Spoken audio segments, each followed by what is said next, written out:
Okay, so this talk is going to be about limit at infinity for functions on real numbers and the concept of limits of sequences, how these definitions are essentially almost the same thing and how they differ. Okay, so let's begin by reviewing the definition of the limit as x approaches infinity of fx, or rather what it means for that limit to be a number L.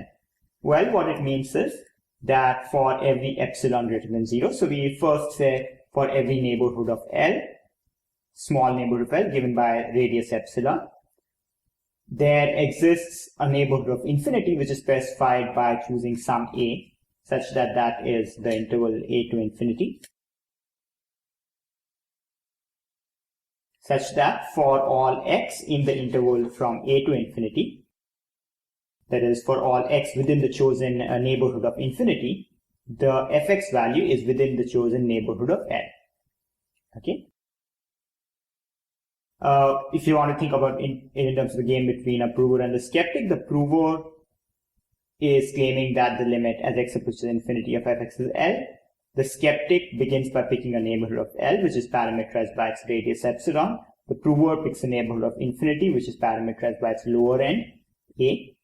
Then the skeptic picks a value x between a and infinity, and then they check whether absolute value fx minus L is less than epsilon. That is, they check whether fx is in the chosen neighborhood of L, the neighborhood chosen by the skeptic. If it is, then the prover wins. The prover has managed to trap the function.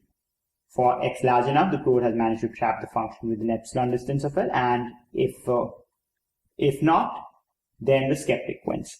And this statement is true if the prover has a winning strategy for the game. Now, there's a similar definition which one has for sequences. So what's a sequence? Well, it's just a function from the natural numbers. Okay, and we're talking about sequences of real numbers. So it's a function from the naturals to the reals, and we use the same letter f for a good reason. Usually you write sequences just with subscripts, a sub n type of thing, but I'm using it as a function just to highlight the similarities. So limit as n approaches infinity, n restricted to the natural number. Usually if it's clear we're talking of a sequence, we can kind of remove this part. Just say limit n approaches infinity fn. But since we want to be really clear here, I have put this line. Okay, so this limit equals L means for every epsilon greater than 0. So it starts out the same way. The skeptic picks a neighborhood of L. Then the next line is a little different, but that's not really the crucial part. The skeptic is choosing epsilon. The prover picks n naught, a natural number. Now here the prover is picking a real number. Here the prover is picking a natural number. That's not really the big issue. You could in fact change this line to match. You could interchange these lines. It wouldn't affect either definition. The next line is the really important one, which is different. In here, the condition has to be valid for all x, for all real numbers x, which are bigger than the threshold which the prover has chosen. Here, on the other hand, the condition has to be valid for all natural numbers which are bigger than the threshold the prover has chosen. By the way, some of you may have seen the definition with an equality sign here. It doesn't make a difference to the definition. It does affect what n naught you can choose. It will go up or down by 1, but that's not really a big issue. The big issue, the big difference between these two definitions is that in this definition, you are insisting that the condition here is valid for all real x. So you are insisting, or rather the game is forcing the prover to figure out how to trap the function values for all real x, whereas here the game is only requiring the prover to trap the function values for all large enough natural numbers. So here it's all large enough real numbers. Here it's all large enough natural numbers. Okay. So that's the only difference essentially. Now you can see from the way we've written this, and this is much stronger. So if you do have a function which is defined on reals, so that both of these concepts can be discussed. If it was just a sequence and there were no function to talk about, then obviously you couldn't even talk about this. But if there's a function defined on the reals or on all large enough reals, then we can try taking both of these. The existence of this, or it's being equal to L, is much stronger than this being equal to L. If this is equal to L, then definitely this is equal to L. Okay, but maybe there are situations where this is equal to some number, but this thing doesn't exist. So I want to take one example here. I've written down an example and we can talk a bit about that, is this. So here's a function, f of x is sine of pi times x. Make that pi a little clearer. Okay, so sine of pi times x. And the corresponding function, if you just restrict to the natural numbers, is just sine of pi times n. Now what does sine of pi times n look like for a natural number n? In fact, for any integer n. Pi times n, that's an integer multiple of pi. Sine of integer multiples of pi is 0. So let's make a picture of sine.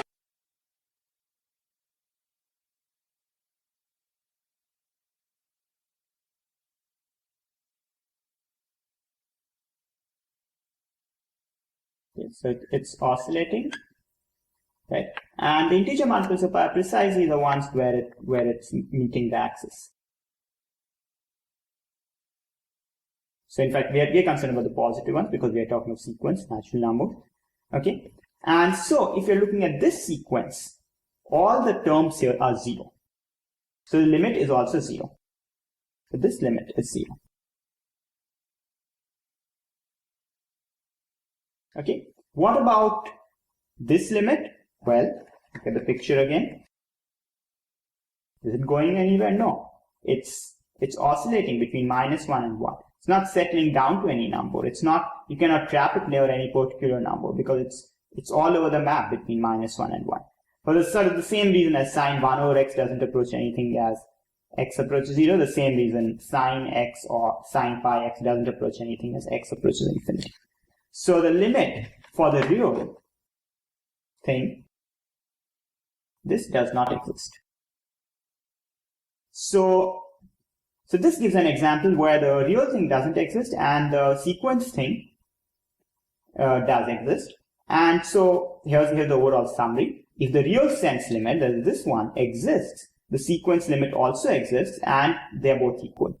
On the other hand, you can have a situation where the real sense limit, the limit for the function reals, doesn't exist, but the sequence limit still exists, like this setup, right? Now there's a little caveat I want to add. If the real sense limit doesn't exist as a finite number but is, say, plus infinity, then the sequence limit also has to be plus infinity. If the real sense limit is minus infinity, then the sequence limit also has to be minus infinity. So this type of situation where the real sense limit doesn't exist but the sequence limit exists will happen in kind of oscillatory type of situations, where the real sense you have an oscillating thing, and in the sequence thing, on the other hand, you somehow manage to pick a bunch of points where that oscillation doesn't create a problem. Okay, now why is this important? Well, it's important because in a lot of cases when you have to calculate limits of sequences, you just calculate them by doing essentially just calculating the limits of the function defining the sequence as a limit of a real valued function. Okay, so for instance, if I ask you what is limit, say I ask you what's limit n approaches infinity of n square over, or n square times n plus 1 over n cube plus 1 or something like that, right? Some rational function. You'll just sort of do this calculation as if you're just doing a limit of a real function of real numbers, right? And the answer you get will be the correct one. If it's a finite number, it will be the same finite number. In this case, it's just be 1. But any rational function, if the answer is finite, same answer for the sequence. If it's plus infinity, same answer for the sequence. If it's minus infinity, same answer for the sequence. However, if the answer you get for the real sense limit is oscillatory type of non-existence, then that's inconclusive as far as the sequence is concerned. You actually have to kind of think about the sequence case and figure out for yourself what happens to the limit. Okay? It might in fact be the case that the sequence limit actually does exist even though the real sense is oscillating. Okay,